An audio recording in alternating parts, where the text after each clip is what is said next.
Alien Skin, Ronald Mayinja tebakkirizibwa.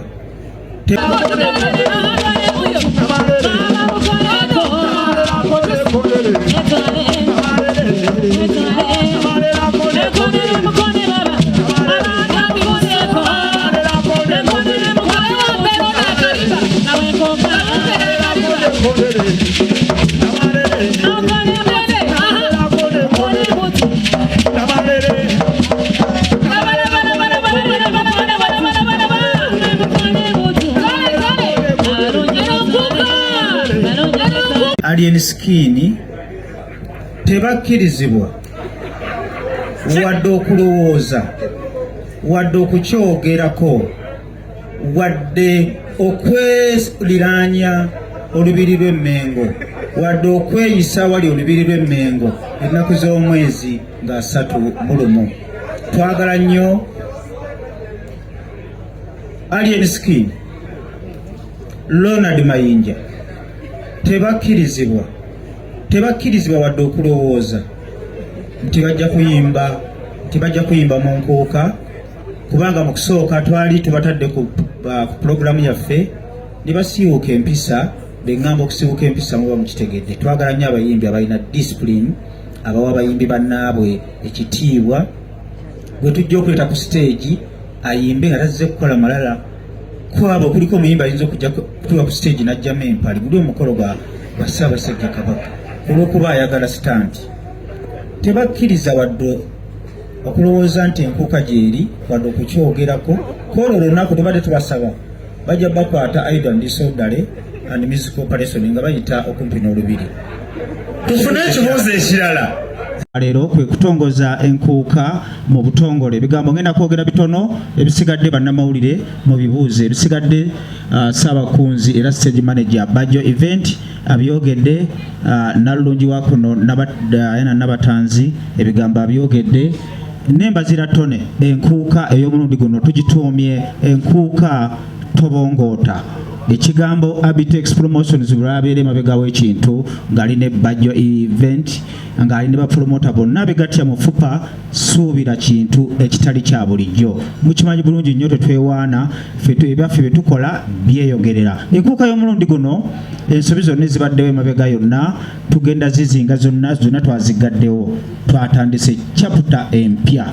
Eno enkuuka chapter mpya. Stage egenda kuba ya njawulo, abayimbi bagenda kuyimba mu nnyimba ya njawulo, ba comedians, ba tiktoker. Olwaleero tukulembeza emijiji emito. Twagala nnyo okukulembeza abaana abato abalina talent, ba kamiliyoni b'enkya, ba shiba b'enkya, ba kenzo b'enkya. Be bano abaana natutte obudde ne monitoringa TikTok kubanga nayo mulembe gwaze be basinze okutwendinga. Era bonna twabayimbisizza obulango buno, era ngenda kusaba DJ ali ku byuma buli muntu omukubira akalango ke akayimbemu. Buli omu bomukubira akalango ke akayimbemu, mulabire ddala talent.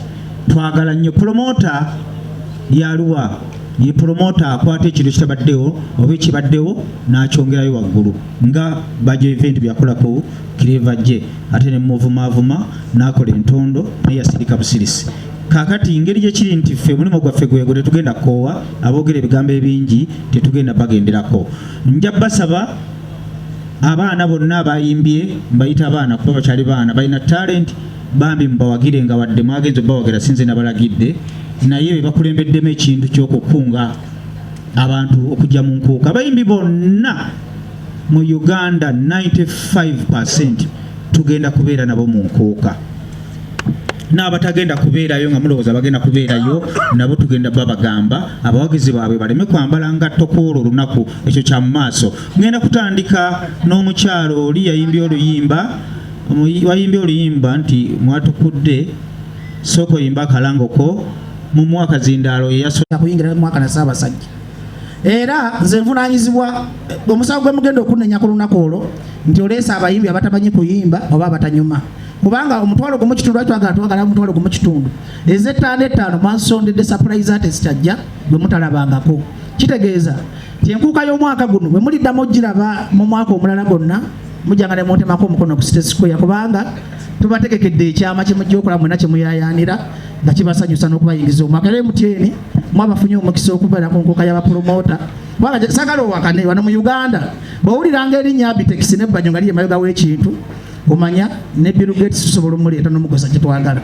Kale mwena mbasaba mwekuuma enziku ne siriimu mwambale obupiira bamukebeze tubagala munkuka nga muli balamu twagala eggwanga ery'abaana abavubuka nga mmwe nga mumanya abayimbi bwe mukolayo buhiiti mufuna amala abakazi babagwira. Robert Lota olunaku asobola okusiivinga abakazi nga 10 abo abakazi baagala ssente gwekola ssente ogaggawale ojja kwerobozaamu ng'oli mulamu. By the way laavu kitegeeza ssente kati gwe omuyimbi tobeera disorganized n'abakazi togwa mu laavu sooka onoonye ssente ogaggawale nobonoba mubi nga nze abakazi bajja kukayanira beera focused kulaba ng'ofuna future na ssente buli okodde mu byokwegaddanga kuba bibajjako nnyo ku mulamwa ebyange byebyo.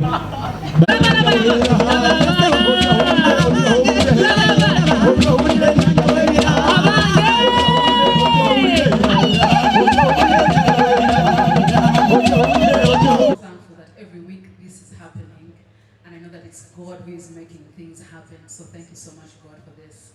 I really want to say thank you to Salama Spring Apartments for making this venue available for this awesomeness. To Jennifer, to Jassy, to Uti and the team. I know Uti's somewhere running around. But thank you so much, guys. I definitely want to thank the guys who set up all this. Josh on lights. Josh, say hi to the peoples behind there. Josh and Lavan on lights. And the stage people and the sound. Vincent, thank you so much. You guys are awesome. Fred, click or something. Really, we can't be there inside it, you know. These guys make things happen. I also want to thank the band. These guys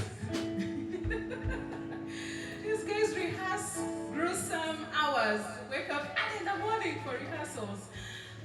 But they're really hardworking guys and they make things really sound. Don't these guys sound good? The band? I think they sound really awesome. You guys are so awesome.